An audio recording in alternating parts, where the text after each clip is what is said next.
गजपति जिल्लार रायगढ़ थाना परिसर में आम पुलिस समिति कार्यक्रम अनुष्ठित होईची।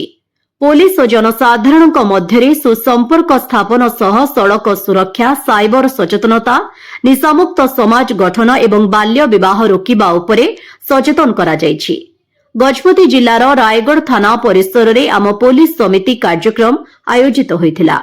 थाना अधिकारी प्रमोद कुमार खड़वाल अध्यक्षतार अनुष्ठित एही कार्यक्रम रे एसआई कृष्ण सेठी, एएसआई सुरत भूइया, एएसआई देवाशीष पात्र और रायगढ़ थानार समस्त कर्मचारी उपस्थित थिले। कार्यक्रम मुख्य उद्देश्य थिला पुलिस और जनसाधारण मध्य आस्था और सहयोग वृद्धि करबा।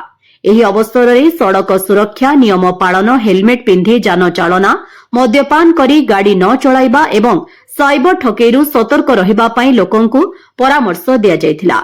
एहा सह ग्रामांचल रे अवैध देशी मद बिक्री को विरोध करिबा, निशामुक्त समाज गठन रे सहयोग करिबा एवं बाल्य विवाह विरोध रे स्वर उठाइबाकु उपस्थित जनसाधारण को आह्वान करा जायथिला।